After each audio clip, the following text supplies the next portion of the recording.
दुनिया में भारत एक आस्था का केंद्र है, क्योंकि यहाँ पर कई चमत्कारी और रहस्यमयी मंदिर मौजूद हैं। इनमें कई ऐसे मंदिर भी हैं जिनके रहस्यों को आज तक वैज्ञानिक भी नहीं सुलझा पाए हैं। ऐसा ही एक भगवान श्री कृष्ण का मंदिर है, जो दक्षिण भारतीय राज्य केरला के तिरुवरप्पुर में स्थित है और माना जाता है कि यह प्रसिद्ध मंदिर करीब 1500 साल पुराना है। और चूंकि यहाँ भगवान श्री कृष्ण के चमत्कार को होते हुए लोगों ने देखा है, तो हमारे लिए भी दिलचस्पी बढ़ गई है। तो आज के इस वीडियो में हम बात करेंगे भारत के उस मंदिर के बारे में जहाँ भूख से दुबली हो जाती है भगवान श्री कृष्ण की मूर्ति। भगवान श्री कृष्ण के इस मंदिर से कई कहानियां जुड़ी हुई हैं। बताया इस मूर्ति में भगवान श्री कृष्ण के भाव उस समय का है जब उन्होंने कंस को मारा था और तब उन्हें बहुत भूख लगी थी। इस मान्यता की वजह से उन्हें हमेशा भोग लगाया जाता है।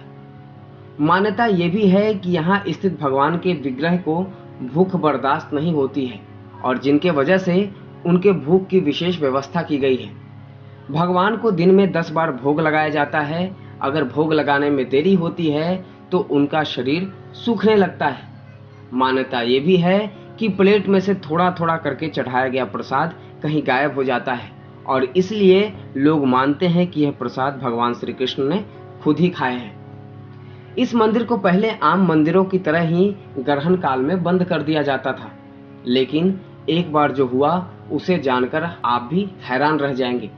ग्रहण खत्म होते होते उनकी मूर्ति सूख जाती है, कमर की पट्टी भी खिसक कर नीचे चली आती है और इस बात की जानकारी आदि शंकराचार्य को हुई और वो खुद इस स्थिति को देखने और समझने के लिए वहां पहुंच गए।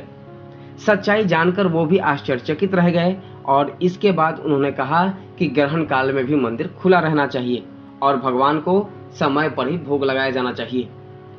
आदि शंकराचार्य के आदेश के मुताबिक अब यह मंदिर 24 घंटे में से सिर्फ 2 मिनट के लिए ही बंद किया जाता है।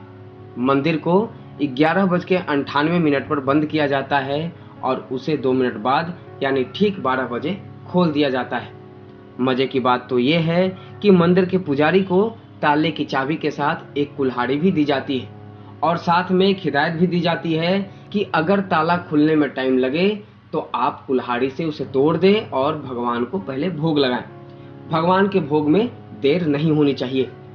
इसके अलावा भगवान का जब अभिषेक किया जाता है तो विग्रह का पहले सिर और फिर पूरा शरीर सूख जाता है, क्योंकि अभिषेक के समय में भगवान को भोग हम नहीं लगा सकते और इस घटना को देखकर सभी लोग हैरान हो जाते हैं।